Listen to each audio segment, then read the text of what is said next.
Good afternoon. This is Vivian Young with 1000 Friends of Florida, and we'd like to welcome you to the 2014 Florida Legislative Wrap-Up. You have two different options for audio. You can either run it through your computer, as you see on the first item, or there is a box that you can click and you can call in by telephone if you have problems with your computer's audio. Just as a reminder, if you do hear feedback, perhaps adjusting your speakers on your computer down slightly will help.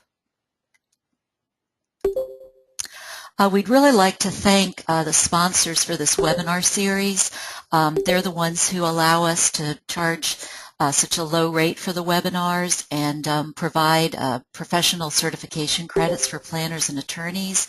We'd really like to thank the Archibald Foundation, Cobb and Cole, the Perkins Charitable Foundation, the Williams Howard Flowers Jr. Foundation, Ronald Book PA, Dover Cole & Partners, Kitson Evergreen, and Thompson Brock Luger and Company.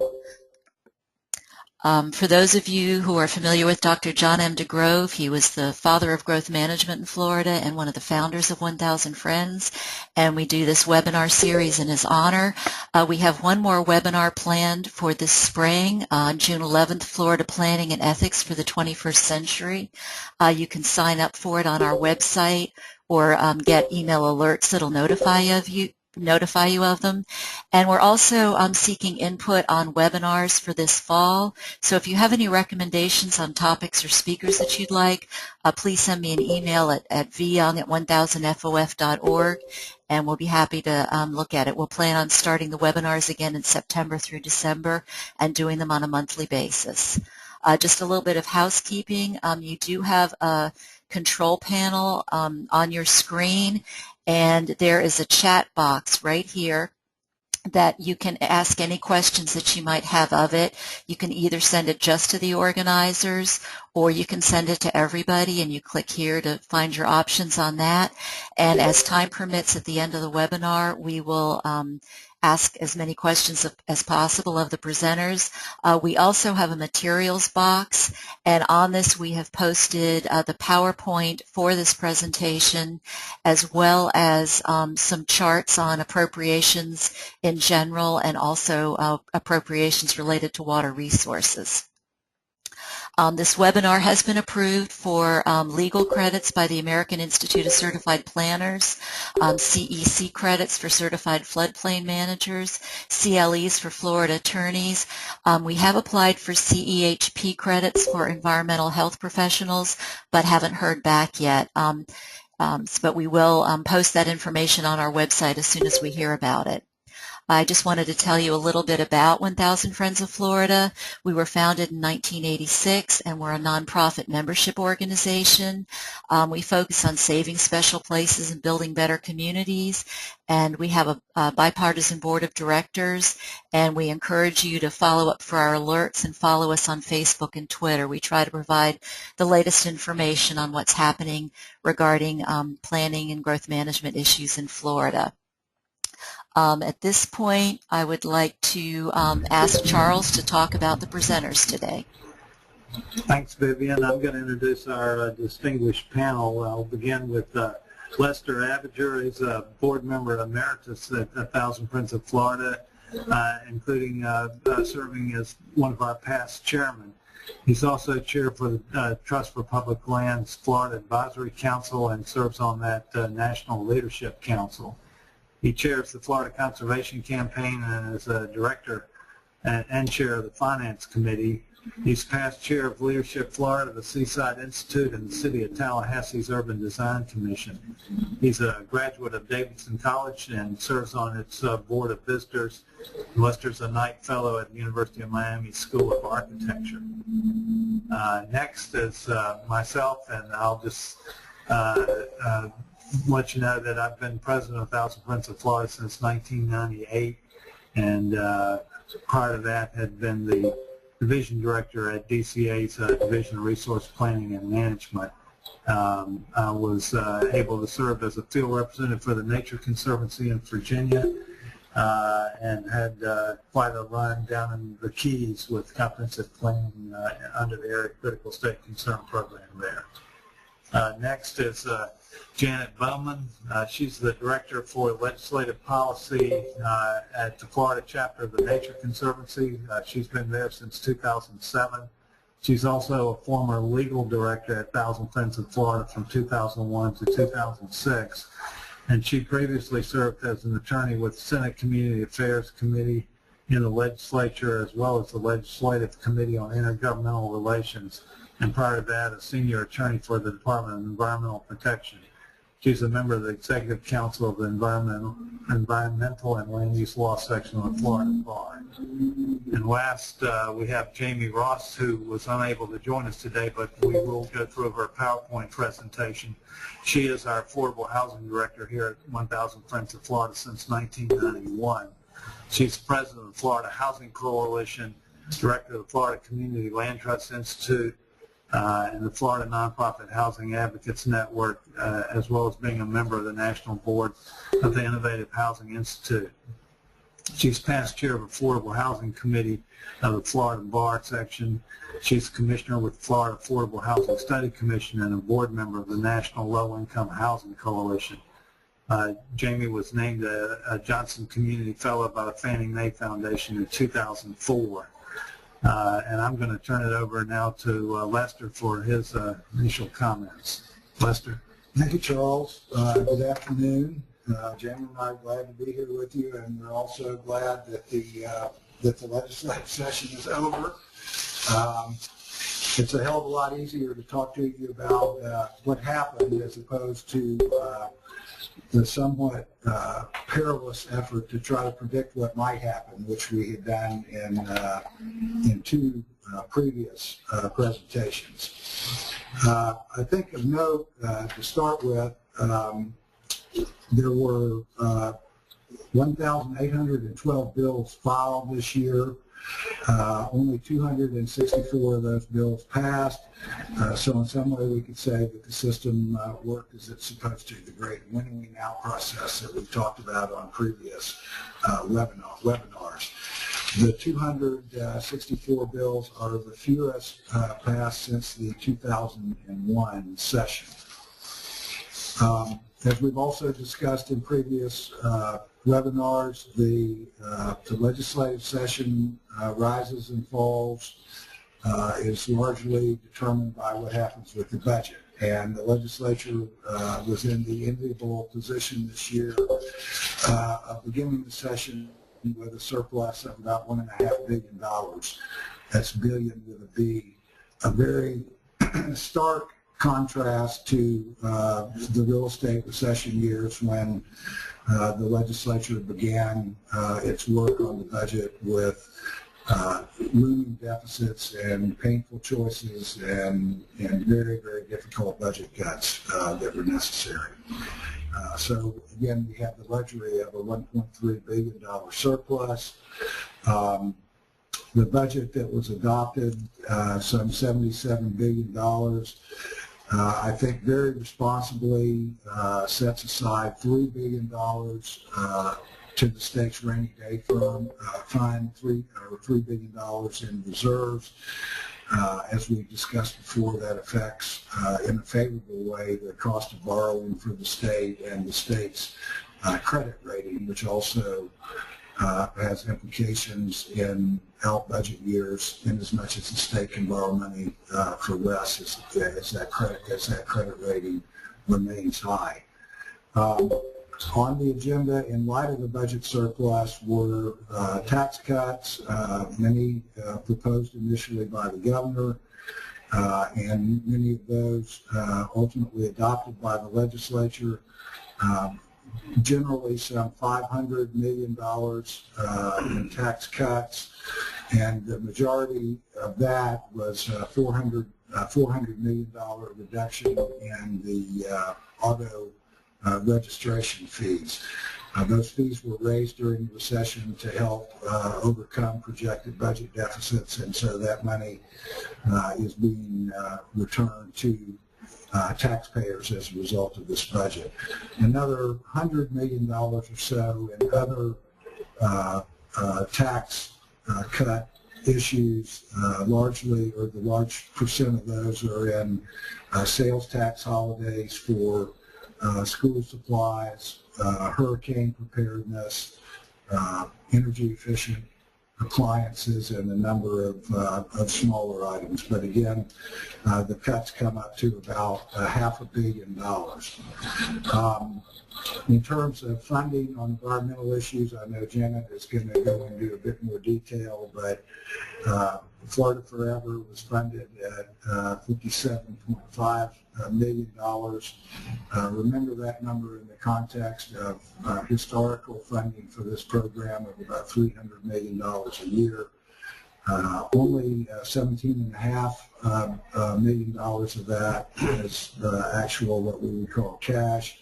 $50 million is contingent on the sale of non-conservation state surplus lands. The springs were funded at about springs protection at about $25 million. We'll talk about that in a little bit more detail. The Department of Agriculture's Rural and Family Lands program is funded at $5 million. The Affordable Housing Program at $167.7 million, and there is money in the budget for the Central Florida Bike Trail, a 250-mile trail across Central Florida. Was vetoed last year. The expectation is that is probably safe this year. This is $15.5 million in the Department of Transportation budget.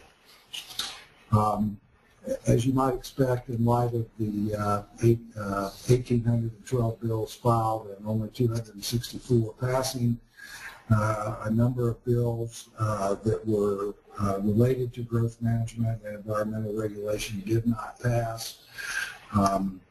Prominent among those were Senate Bill 372 and House Bill 241, which related to the development of regional impact program and would have expanded significant exemptions to 7 new counties. That bill did not pass, but I think we can confidently predict that it's going to be back next year. The sponsor, Senator Galvano, indicated that he thought it would be appropriate to take more time to work on issues relating to coordination between local governments and state agencies in the DRI process. So again, I believe we'll be dealing with that again next year. There was a proposal to require a private property rights element in local comprehensive plans. That also did not pass. And House Bill 703, Senate Bill 1464, the environmental permitting deregulation bill. I believe this was the 4th year that we have worked on that bill, and that did not pass at the end of the day. Similarly, there was a House memorial to Congress relating to the United Nations Agenda 21 issue that was never heard in committee and therefore did not pass. As we talked before the session, we talked about how 2014 is an election year, and that the mantra, if you will, or the ethos of the legislature would be first do no harm, and I think we saw that play out. Also, in the context of election year politics, there are considerable dollars that are allocated to water projects and other local government projects in the budget, so that the legislators have opportunities for local governments to address local concerns during an election year. We've also discussed previously what we saw as an alarming trend, particularly in the growth management and environmental policy issues of preemption of local government controls and environmental regulations. There were several bills that came up this year, but none of those passed. But I think we always need to be alert to those preemption approaches. On the Springs legislation, we talked in these previous webinars about the ambitious, bipartisan, thoughtful approach in the Senate to addressing the crisis in Florida Springs. It was a bipartisan group of 5 senators: Senator Simmons, Senator Montford, Senator Hayes, Senator Dean, and Senator Simpson, who proposed a very, very, as I said, thoughtful and comprehensive bill that was a combination of funding for Springs restoration and regulation for Springs protection, and proposed spending almost or a bit more than $350 million on those issues. At the end of the day, as I said before, the legislature allocated about $25 million for Springs protection, but I think we can reasonably anticipate further consideration of the Senate proposals. I think it recognized that we have problems in Florida with septic tanks, and to clean those up or to upgrade them is going to require considerable funding. Similarly, efforts to install and encourage sewer hookups and efforts to clean up stormwater runoff. Both the Speaker designate of the House and the Senate President designate have said that water issues will be priorities during their terms as presiding officers, and the Springs issue, because of its importance to Floridians and the visibility of it, I think will be at the top of those agendas. We've talked before about how in an era of term limits, the legislature and the culture of the legislature is increasingly leadership driven, and I think we saw that yet again this session. Startling to me, the Senate for the past 2 years has not heard any claims bills. Claims bills are required in claims against local governments, counties, or school districts that exceed $200,000. The Senate President felt that that process was flawed. The legislative consideration of the claims bills was flawed, and therefore the Senate did not take up claims bills for the last 2 years. I think that underscores the power of the presiding officers in this system. With that, I think I will stop for a minute and turn it over to Janet, and we'll look forward to your questions, which I think are they're certainly more interesting to me and probably more interesting to you in terms of determining what happened during the session. So with that, thank you.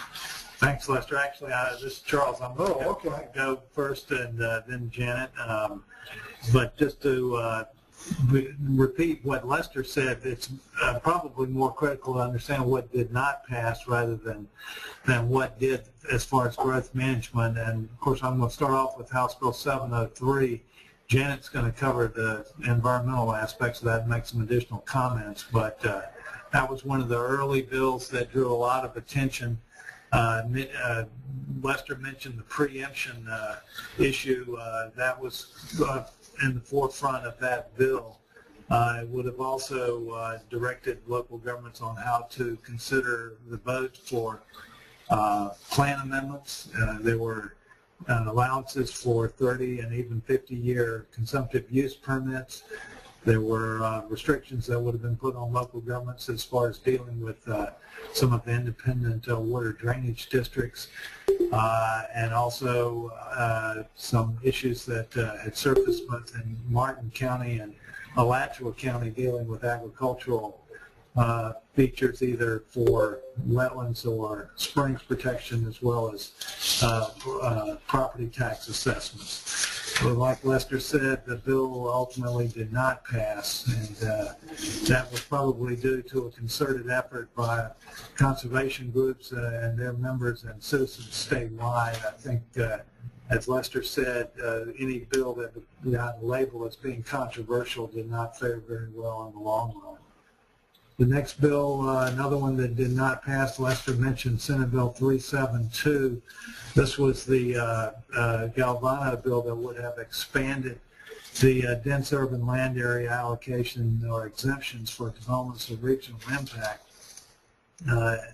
It would have added 8 more counties and another 20 cities to those that were already qualified. Thousand Friends had raised questions about the appropriateness of the density features in particular that were being lowered, but the biggest issue we found with the bill was that it removed the incentive that had been there in the past for exempting DRIs so long as they were located within an urban service boundary, and that had been removed. But again, in the end, the bill did not pass, and as Lester said, with expect to see some version of that possibly again next year. Let's go to the next slide, Vivian. Again, more legislation that did not pass. House Bill 1977. This was going to memorialize some of the language from the U.S. Supreme Court case dealing with the Kuntz wetland case here in Florida. It would have, it actually went beyond that and would have preempted local governments from applying any controls that were more restrictive than federal or state permits. Again, did not pass. House Bill 395 and Senate Bill 1314 was never even heard in any of the committees. Lester mentioned this. This would have required and mandated that local governments add a private property rights element to their comprehensive plan. Of course, we had argued along with others that that would have been or is currently allowed under law as an option to any local government to add relevant elements at their discretion. Next slide. This dealt with septic tank septage residuals and disposal on land. It did not pass. It had to initially call for a 3-year extension to allow the practice to continue. That was narrowed down to a 2-year extension, but in the end it did not pass. And of course, this was part of the discussion in dealing with the Springs legislation that you'll hear more about from Janet later. But the question of controlling septage applications and the impacts to the groundwater are still front and center. We understand that DEP will actually conduct a study that'll be, we think, due within a year, that will look at how septic disposal can be accommodated at existing central wastewater treatment facilities. Let's go to our next one, Vivian. These are the few bills that passed with direct growth management implications. House Bill 7023 did have an exemption that would have been allowed for small businesses to be relieved of transportation or proportionate share impact fee requirements. That ultimately did not pass. The bill passed minus that provision, which we had objected to, along with the League of Cities and Association of Counties. Senate Bill 374 and House Bill 189 was one more try at getting right the grandfathering of those communities that did have land use referendum processes in their charters. There's been a bill addressing this for the last 3 years, I believe. This is kind of the residual from the amendment process several years ago that would have required votes on all comprehensive plan amendments. This bill was the last, we think, of recognizing the existing processes that were there. This was done in particular to accommodate Long Boat Key's process. Our next slide. This is the language dealing with fuel terminals. It initially started out with an outright preemption of all local comprehensive plans dealing with fuel terminals, but ultimately passed after some modifications that in particular recognize local government's ability to designate these facilities prior to July 1, 2014 as far as conforming with their comprehensive plans, and that after that date they would be deemed to be consistent with local plans. Let's go to our next one. Coastal insurance legislation. There was quite a bit of discussion about this.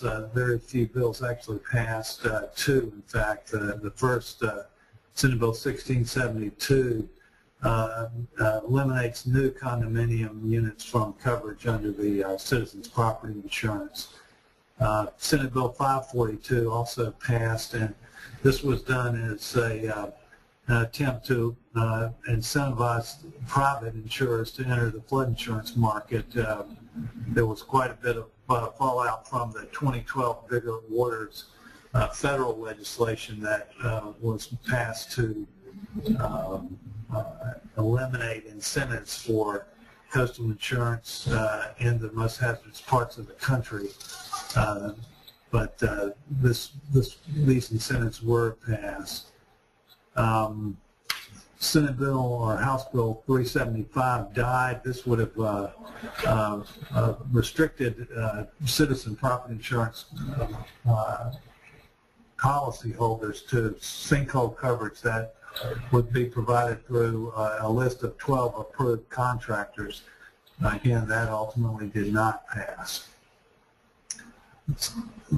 I'm going to turn it over to Janet Bowman now, and she's going to cover the environmental and water related legislation. Okay, thank you, Charles. To sort of reiterate what Lester mentioned, in addition to kind of the do no harm philosophy of legislation this year, which was positive in terms of kind of rollback legislation failing to pass. But the legislature really focused more on funding and funding projects versus funding programs in some ways. And from the get-go, I think particularly House leadership was quite clear that they wanted to hold off on kind of tough policy changes or really meaty policy deliberations until next year, and that this year they wanted to focus on projects. And that indeed is what happened at the end of the day. One of the kind of the most interesting environmental policy and budget issues of the session was how the legislature, particularly Senator Negron, sort of took on the issue of pollution to the Indian River Lagoon and Caloosahatchee from freshwater discharges from Lake Okeechobee. Over the summer, there was a select committee appointed by President Gates that included a number of prominent senators to take on the issue of the Indian River Lagoon, Caloosahatchee, Lake O, water quality and quantity problems. And they came out with a comprehensive report that recommended some specific actions that had specific price tags to them. And Senator Negron, at the time the report issued, sort of committed to finding money to fund the report, and at the end of the day, he was able to deliver what amounts to full funding of his task force's report, in addition to a couple other add-ons. So you'll see $259.6 million was dedicated to sort of the central core Everglades program, plus a number of add-ons to address specific issues of the estuaries. Next slide, please. As Lester mentioned earlier, Florida Forever funding was $57.5 million, and I would point out that for Florida Forever and for Springs Protection, the legislature at the end of the day provided less funding than the governor asked for. He asked about, I think, $70 million for Florida Forever. 40 of the total that the legislature actually did pick up on is from the sale of non-conservation lands, which are office buildings, prisons, non-conservation properties. And unlike the last year's funding that was supposed to come from the sale of surplus conservation land, they are actually successfully selling some of their surplus non-conservation land. So that should generate at least some money this time. The real disappointment, however, was the amount of cash, new cash, that was provided for Florida Forever, which was $12.5 million, well, actually $17.5 total this year, and that compares to $30 million last year. So this year, the new money, the $17.5, is split between the traditional Florida Forever program and then rural and family lands, which are conservation easements over agricultural land. And then finally, in the back of the budget, the legislature granted DEPs the ability to spend some money that had been appropriated for Florida Forever in prior years to be used by the Water Management District for land acquisition, and that's around $20 million. While the Water Management Districts traditionally got money from the Florida Forever program during the recession, they have not been receiving that money. So that should help with some Water Management District restoration projects. Next slide. And then finally, Springs, I'd like to highlight. Again, as I mentioned before, the $30 million appropriated by the legislature was less than the $55 million requested by the governor. And just to put this dollar amount in perspective, when we get to the Springs bill as it was originally drafted would have generated about $280 million a year for Springs Protection. So while this is more than been spent in the last couple of years, last year was 10, certainly it's a far cry from the, close to 300 million plus that was contemplated in the Springs bill. The way the projects will be identified this year is DEP will come up with a list that has to be approved by the Legislative Budget Commission. And then that $30 million also includes $5 million that goes to the Department of Agriculture and Consumer Services to develop some enhanced agricultural best management practices for Springs. Next slide. In addition to the items mentioned before, kind of a new item for state funding is money for dispersed water storage. The South Florida Water Management District for the past couple of years has been appropriated a limited amount of money for the storage of water on agricultural lands. They enter these temporary lease arrangements where the landowner agrees to store water on their property. This year in the budget, $10 million went to the South Florida Water Management District, and then an additional $10 to the Department of Agriculture and Consumer Services for the purpose. There were many member water projects that were funded this year to the amount of $88.5 million. And what's interesting about sort of that order of magnitude this year is during the recession, the funding of local water projects completely ceased. So you've sort of gone from zero 2 years ago to, I think last year was 40 or 50 million to 88. And actually when the legislature solicited member projects, I think the value that came in was about $200 million. So there's a lot of demand out there for this kind of funding, and while these projects many times are great, they do kind of take away from the core environmental budget. Beach Renourishment received a healthy funding of $47.2 million. And then I think a positive note this session is, despite I think some unwillingness or reluctance to fund new bond issues, the legislature actually appropriated the debt service for the Florida Keys wastewater to launch $50 million in bonds. So there's sort of reluctance to bond is eroding a little bit as the economy improves. Next slide. One thing I wanted to point out, just to show you that the environmental budget is kind of a zero-sum game. There were some trust fund shifts that occurred in order to fund the Indian River Lagoon Everglades. So $12.5 million from the Land Acquisition Trust Fund, which is money that usually goes for land acquisition, land management, went to the Indian River Lagoon Everglades Trust Fund. $10.5 million from the Conservation and Recreation Land Trust Fund that's used for land management, and $7.7 from the Water Management Lands Trust Fund that's also used for land acquisition, land management. So that just shows you, that money that normally would go for land acquisition, land management was used for Everglades Indian River Lagoon.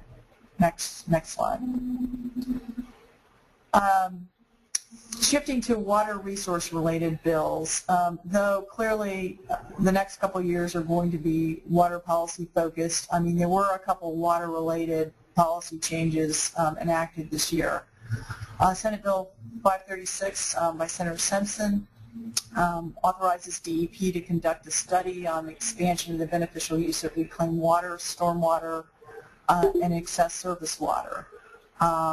And originally, I think that some environmental groups were concerned that that surface water was included, but some language changes, I think, made most stakeholders okay with that. That report's due December 1st, 2015.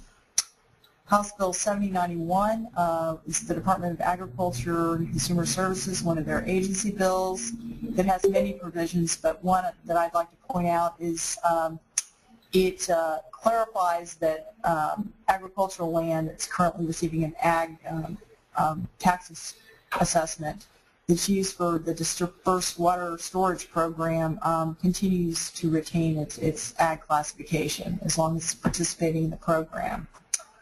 Also, a provision was added that allows agricultural landowners who are implementing agricultural best management practices, particularly wetland, nutrient, water-related practices, to obtain a baseline determination of the extent of wetlands on their property prior to the construction of improvements that are associated with the BMPs. So they have a historic documentation of the extent of their wetlands.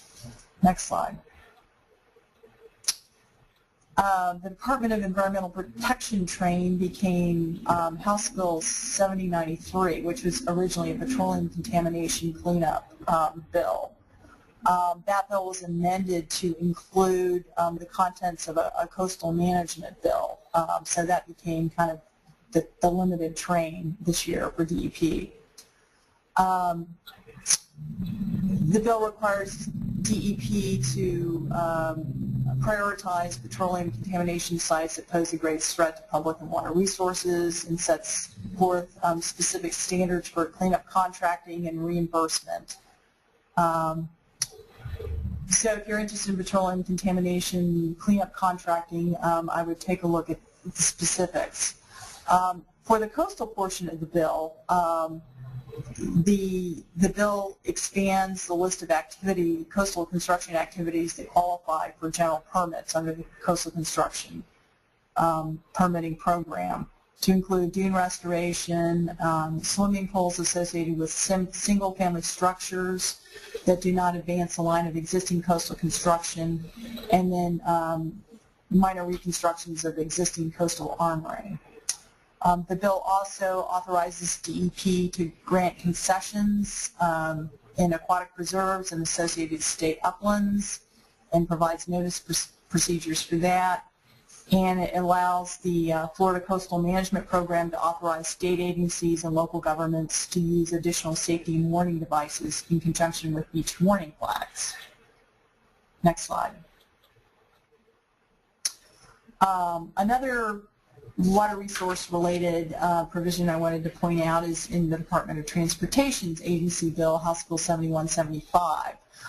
That bill includes some new provisions on wetland mitigation for transportation projects, which includes DOTs, but also transportation authorities as well. And it provides DOT with flexibility in using mitigation banks to purchase credits as opposed to obtaining their credits through DEP or the water management districts. And it also, when they do purchase credits from DEP and the water management district, the value of the credits is set at $75,000 an acre. The bill also allows, as part of DOT's annual environmental impact inventory, to include the amount of mitigation needed for current or future transportation projects, so they can anticipate mitigation needs into the future and plan for them. So hopefully that will create a more comprehensive mitigation planning structure than currently exists. Next slide. And then on to legislation that failed. As Lester mentioned, the Springs Protection Bill would have been the major kind of water policy bill of the session. It included a comprehensive framework for a regulatory program, and then also certainly a funding program for springs protection and remediation. That framework required DEP to delineate springs protection and management zones for outstanding Florida springs. It created a stricter standard for establishing minimum flows and levels that was based on preventing harm rather than significant harm. It used the existing BMAP process for identifying specific sources and projects to address nutrient pollution. And it required local governments within spring protection areas to adopt the model ordinance for Florida-friendly fertilizer use. And then I think notably it prohibited certain land uses, new land uses within springs protection zones, including new wastewater treatment facilities that don't meet advanced wastewater treatment standards, the land spreading of septage or residuals, and siting of hazardous waste facilities. A lot of these improvements, projects and improvements, would have been funded by this $380 million of dock stamp revenue that the bill originally contemplated accessing. I think it's notable that during the course of this session, the sponsors of the legislation and Senator Gardner, the Senate President-designate, both mentioned that they viewed Amendment 1 as the potential revenue source of funding springs protection. Ultimately, that money or the dock stamp distribution was taken out of the bill, and certainly I think local governments became concerned about their ability to pay for the changes, and then certainly a number of industry interests, the chamber, associated industries, et cetera, were concerned about the bill. Notably, the House, from the get-go,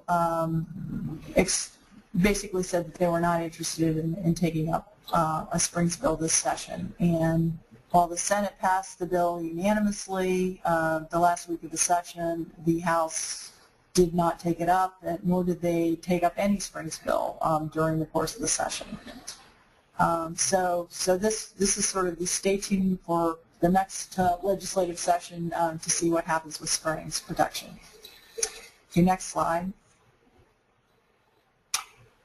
A couple other bills that failed. House Bill 703, Charles has already mentioned, and Representative Pertonis' bill. I mean, some of the provisions that were taken out of the Senate in an attempt to kind of address the more controversial provisions in the bill, included there's some right to farm provisions that limited the ability of local governments to modify existing wetlands and springs ordinances, a preemption from local governments regulating the wetland impacts, certain wetland impacts within water control districts, and some long-term consumptive use permit authorizations.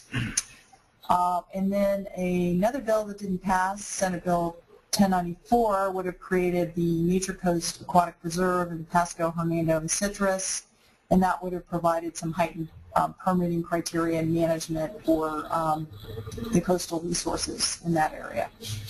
Next slide. Okay, now we're on to affordable housing. Hi, this is Charles Patterson again. I'm filling in for Jamie Ross and cover quickly the PowerPoint that she presented. Just as background, 1,000 Friends of Florida does facilitate the Sadowski Coalition, which has 26 groups statewide that include business and low-income advocates for housing initiatives. The goal of the Sadowski Coalition is to have the local housing trust funds used for housing programs, and as has happened to some of the other trust funds, those have been swept in previous years.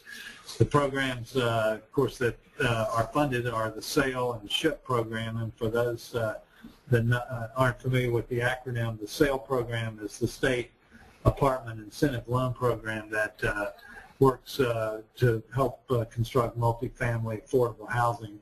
The SHIP program, the State Housing Initiatives Partnership, goes to local governments to help them with home ownership programs primarily. So let's go to the next slide. The good news was that, as Lester had mentioned previously, the 2014 budget includes $167.66 million from the housing trust funds for these programs.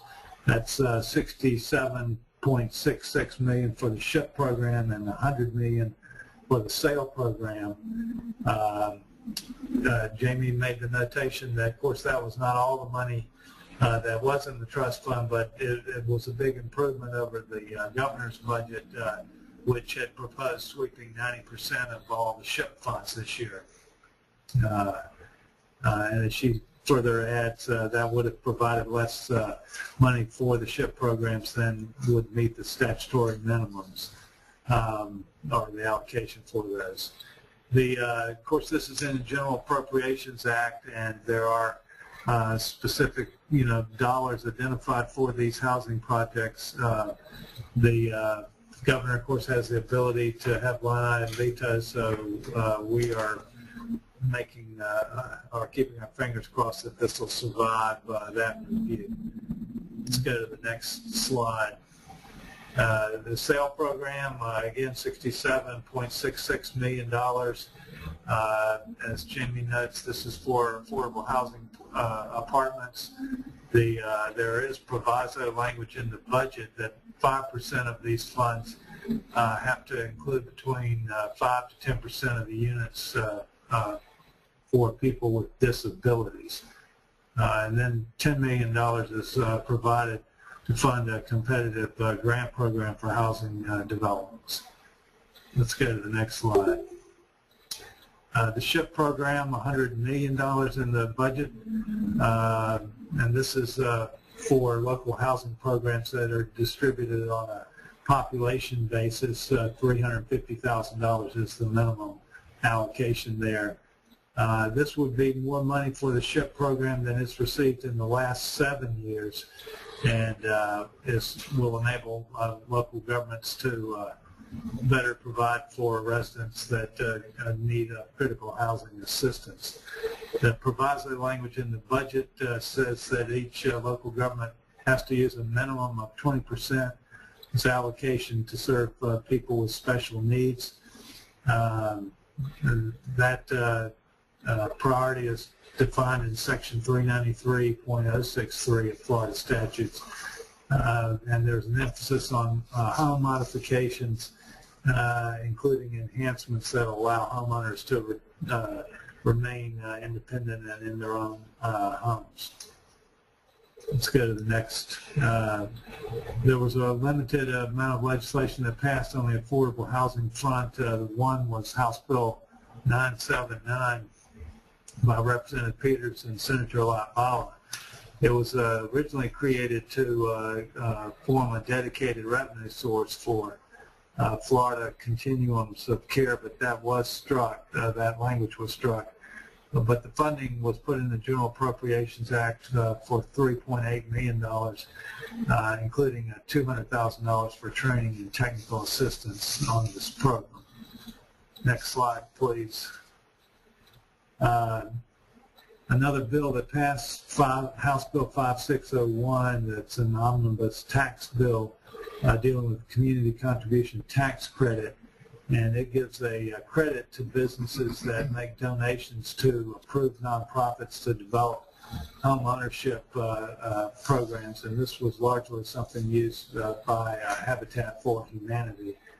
The program was originally to expire in 2015, and this bill extended that program for another year to 2016.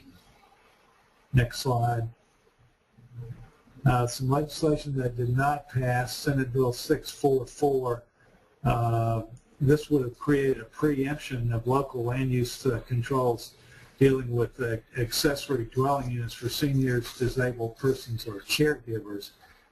1,000 Friends had not supported this bill, but as Jamie suggests here, local government should look at this as sort of a wake-up call because current law says that they should be permitting accessory dwelling units in all residential zoned areas. She points out, of course, that these accessory dwelling units are a very good smart growth tool for providing affordable rental units of all types.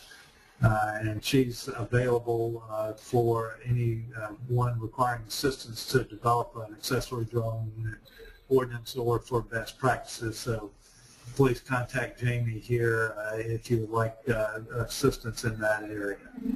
Next slide. I guess that's finished, Vivian. Yes, I'd like to remind everybody that you have a control panel on for GoToTraining, and it does have a chat box on it. And if you have any questions for any of the speakers, you can put it in there. You can either send it to just the organizers, or you can send it to everybody, and we'll be happy to answer them to the best of our ability. I guess the first question is, what, if anything, does this predict for the next session? Is there any lessons that we can learn for the next session from this session? Well, this is Lester Abinger. As I discussed and as Janet discussed, I think there will be a considerable focus during the next session on water policy issues and in particular the Springs issues. While both the Speaker Designate and the Senate President Designate have said that these are going to be priorities, part of that, to the extent to which they'll be priorities, will be determined by who chairs the appropriate committees.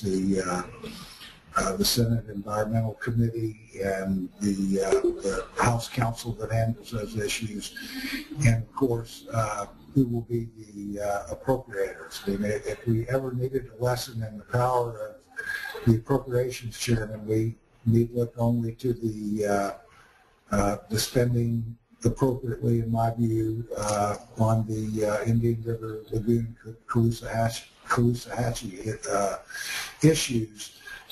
It's no accident that Senator Negron is from Martin County, and his district was directly affected by those issues. So, yes, there will be a considerable emphasis, in my view, on water policy during the next 2 years, but determined by who chairs the relevant committees. Right. And then this is Janet Bowman. I would add to that if Amendment 1, the Water and Land Legacy Amendment, passes in November, considerable attention will be spent on the documentary stamp allocation formulas for various programs. And under the current allocation, I mean, you've got land acquisition, some water resource protection, invasive species control, beach renourishment, land management. And all of those formulas are set in statute, and certainly if the amendment passes, there'll be more money potentially going into the environmental budget, but how that gets allocated will be a very interesting exercise. And what's going to be challenging is because it's an election year, they won't start up interim committee meetings until November after the election, and that really doesn't allow a lot of time to do, both sort of comprehensive water policy changes and comprehensive funding changes. So it's going to be a challenging session next year. This is Charles. Just a quick comment. I think the reason the growth management bills didn't get anywhere was really they were identified pretty early and pretty consistently as controversial bills that in an election year really were going to make it difficult to advance very far. What that should caution us, though, is going into the next session, there will not be that kind of restraint. And I expect that we will revisit the DRI issues in the Galvano bill. And I think it will remain to be seen who, if anyone, will pick up the mantle that Representative Petronis has had for the last 4 years in pushing some usually controversial environmental legislation. Charles, I guess you could maybe get started on this. Do you see any potential for positive growth management legislation next session? Well, that's a great question. I'm not sure that we're going to see much. I think it'll probably be a defensive issue more than anything else, just to keep the current allowances in the comprehensive planning laws that we've got. I think there is not likely to be any effort. Maybe you could see something in the Springs legislation, assuming that comes back, that'll deal with some limited land use changes, but I'm not expecting very much. Of course, that'll all depend on the outcome of the elections. Regarding the next legislative session, there's been very little about climate change, even though it's gathering more headlines. Do you anticipate anything related to climate change over the next couple of years in terms of the legislature? This is Janet Bowman. Climate change is sort of an interesting topic in that, certainly because of the politics, you're not likely to see direct, a climate change or a sea level rise piece of legislation. But I think already you are seeing some changes to insurance legislation, for example, beach management legislation that are kind of addressing some of the consequences of climate change. And I think right now the whole issue with citizens and limiting sort of the state's risk to hurricanes, the whole flood insurance reaction to some of the problems with the federal bigger waters standards. I mean, if you look at what happened in Pensacola a couple weeks ago, it's not. The state is going to have to address some of these issues because it's going to cost money in terms of repairing infrastructure, repairing roads, renourishing beaches. And so I think you're going to start seeing some of the consequences being addressed incrementally through changes to insurance programs, coastal management programs, investment programs. That's kind of my take on it. I agree with Janet. I don't think that there's appetite for taking the issues straight on, and that they will be dealt with incrementally and influentially. This is Charles. I'd agree with both Lester and Janet. I don't think you'll see land use changes being proposed. Of course, a couple of years ago, the legislature did allow for this optional adaptation element, which several communities have taken advantage of. But I think it'll be more in the insurance programs that you'll see some changes. Were there any changes related to the Community Development Block Grants program? This is Charles. I'm not aware of that, but we will follow up with Jamie to make sure of that. Another question, will the preemption bills be back, and if so, across how many issue areas? Yes, I believe the preemption bills will be back. It's difficult to project across which issue areas because in our experience, the preemption bills have been a result of a local problem that a legislator brings to the legislature, and it's an attempt to overlay a state solution to solve a local problem. And those inadvertent problems come up. It's just very difficult to predict which ones would be the ones where the preemption would be relevant. Right, and this is Janet Bowman. I would say related to that, I mean, you're starting to see some recognition where preemptions that were passed in the last couple of years are creating problems. I mean, for example, in the Springs Protection context, there was a sort of septic tank inspection program that really preempted local governments from adopting more stringent standards, and that there was a provision that would have repealed that in the Springs Protection Bill. Similarly, some of the impact fee restrictions, concurrency restrictions, as development increases going into the future, if there are problems, local governments have problems and the state financing road construction, you might start seeing some changes to some of the preemptions that are in that arena. This, Charles, I'd agree with Janet. The preemptions, interestingly, are not to make the standards tougher, which usually is, like Lester said, a reflection of a local issue. And in most of those cases, it's been to limit the local government's authority to have higher standards. I don't see that changing. I think that's going to continue to be with us, and it's just going to depend on the demeanor of the legislature going forward as to how much of that we actually end up considering. We have another question. Does anybody have any insights on the brownfield legislation that passed? I don't. Not one I followed. Okay, I guess no one on this panel followed that, but we'll be happy to try to follow up with Jamie on that. We have a question related to land uses. Can you go over what changed with regard to authorized uses other than agricultural uses in agricultural future land use map districts? This is Charles. Actually, there were no changes, when those bills failed, so it's still the current law, and that is governed, primarily by each local government as to what they do or don't allow. There isn't, as far as I know, a consistent allowance.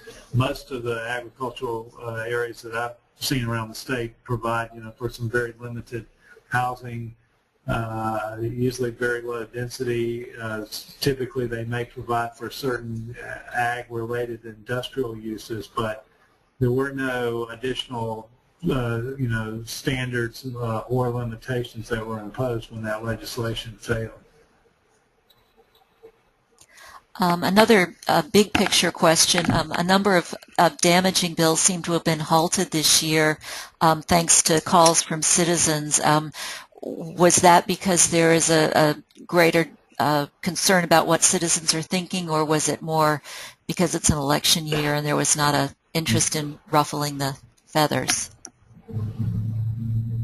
This is Janet Bowman. I mean, I would say it's a combination of the two, but I think in this case, you had sort of the situation where I think the governor didn't want to be in the position of having to, make some tough veto decisions on bills that were problematic. I shouldn't say veto, either make the decision to sign or veto. So I think that had an impact on the fate of some of the more problematic bills.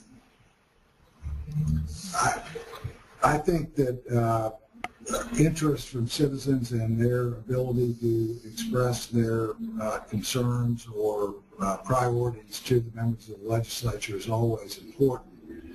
I think also that local governments have been, in my view, much more active in attempting to block these intrusions into their authority, as Charles just said, where their voters want them to have the ability to adopt standards that might be higher than those required by the state. And I think the autonomy of local governments is a very favorable trend. This Charles, I want to think that the legislature was living up to its commitment from 2011 that when all the changes were made to growth management, they wanted to see local governments more, in charge of making some of these decisions. Whether or not that really played out or not, I'm not sure. I think Lester and Jen are right that anything that kind of became controversial and the citizens, would be the ones identifying that to the elected officials really did kind of put a cloud on those kind of things. I think it'll be critical to keep that momentum up going forward, even though we won't have the benefit of an election year ahead of us again. We have another question. How long does the governor have to sign the budget?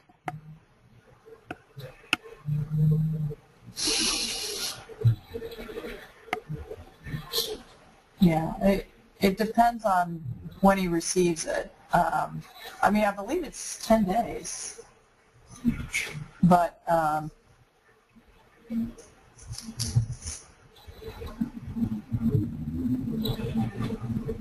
and currently,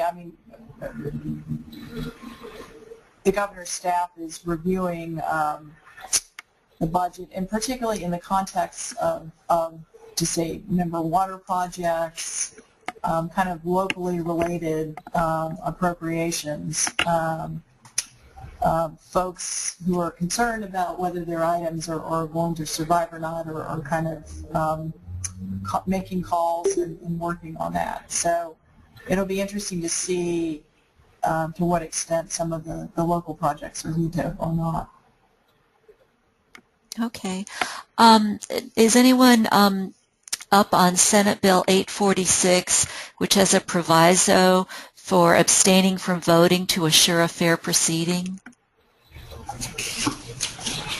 No. I'm not familiar with that. Okay. We have a number of specific questions here. Is anyone aware of the status regarding the Florida, the Fish and Wildlife Conservation Commission's mooring field pilot program to allow certain local governments to enact anchoring ordinances? That's not one that I've followed. Okay. Can somebody comment on House Bill 7023 and the 2-year permit extension granted by that? I'll start, and I know Janet's got a comment. The 7023 was, of course, it's an rural economic development bill, and that the 2-year permit extension was added in the last week of the session. It actually was, that provision first appeared, and I believe it's the only one that actually came out of the House Bill 703 Petronas legislation. I think we were following 7023 just because we were concerned that it might pick up some dangerous amendments. It did not, and I don't know how local governments reacted to that 2-year extension, but I think that was something they were definitely following.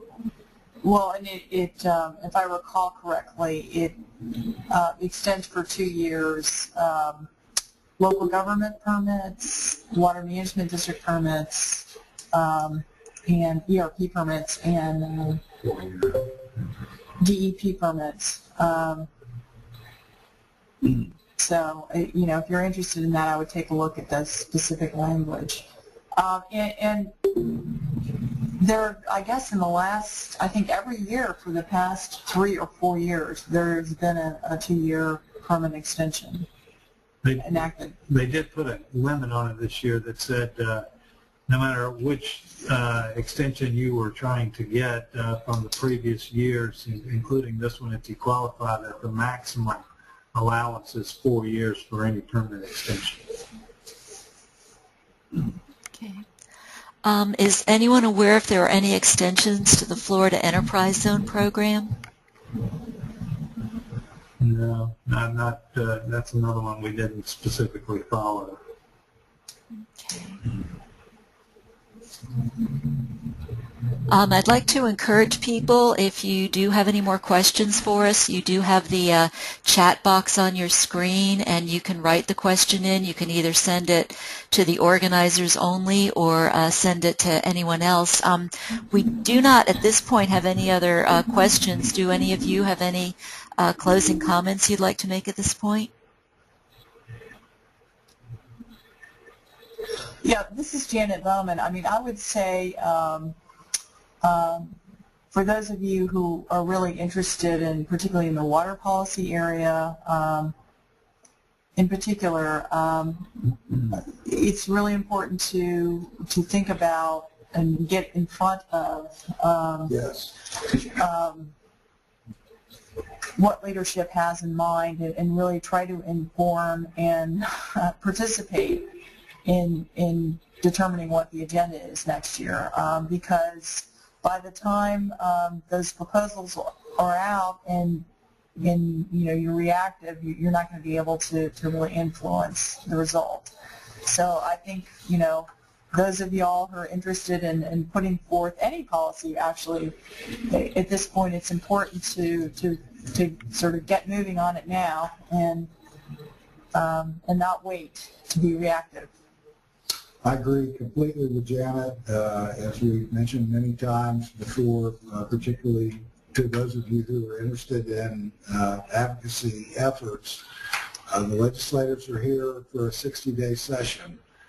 They're where you live the rest of the year. They're particularly attentive, shall we say, during an election year, and they have time to hear your views on issues that are important to you, and you should avail yourself of that opportunity early and often, as Janet said.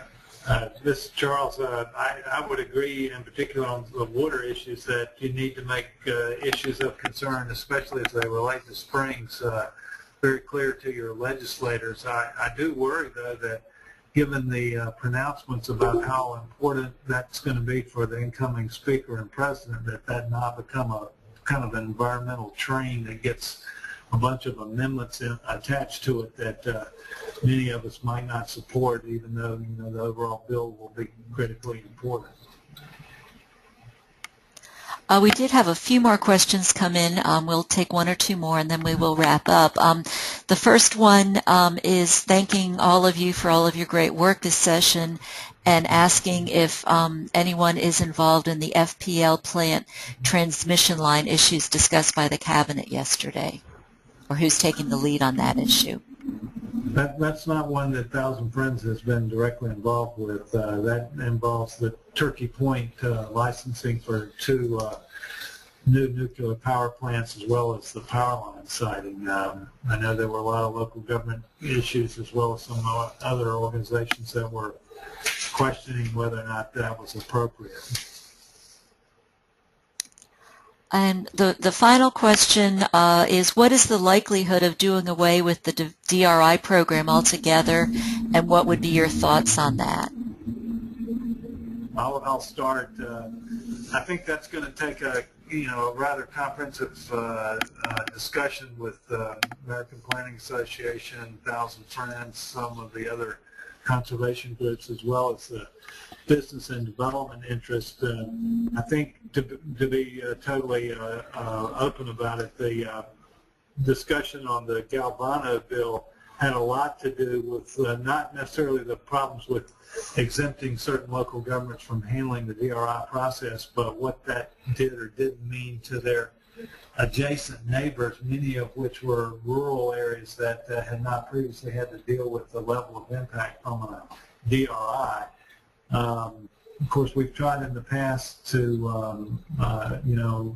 supplement that or substitute for that intergovernmental coordination element. I think a lot of people don't remember that the DRI law was actually repealed, I believe it was 1995, and then reinstated 1 year later after an effort to try to get an intergovernmental coordination process that was much more effective than what we currently have in state law. That ultimately did not happen, and therefore the DRI program came back. Of course, that's part of the idea behind this dense urban land area concept, and I think all of that's going to be subject to discussion, but there are clearly points to be made, for keeping it as well as for eliminating it. Any other thoughts on that? No. Okay, well, I'd like to thank each of you for your outstanding presentations today. I think it gave a really good overview of what happened. I did want to remind the people participating in the webinar that the PowerPoint is available at several different locations. If you look at the control panel on the Go-To Training box, my box is a little bit different than yours, but there's a series of little plus signs, and toward the bottom is one that says Materials for. If you maximize that, that includes link to the PowerPoint, but you can also go to 1000 Friends website at 1000friendsofflorida.org, and there's a What's New box on the right-hand side of the screen, and you'll see Florida Legislative Wrap-Up, and you can click there and also access the PowerPoint that way. Thank you very much again to all of our speakers. Our next webinar is going to be on June 11th, and it's going to focus on planning and ethics in Florida. And again, we're going to resume the series in the fall. If you have any recommendations on topics or speakers, please email me at vyong@1000fof.org. Thank you again to everybody, and we hope you'll be able to participate in one of our upcoming webinars. Thanks a lot.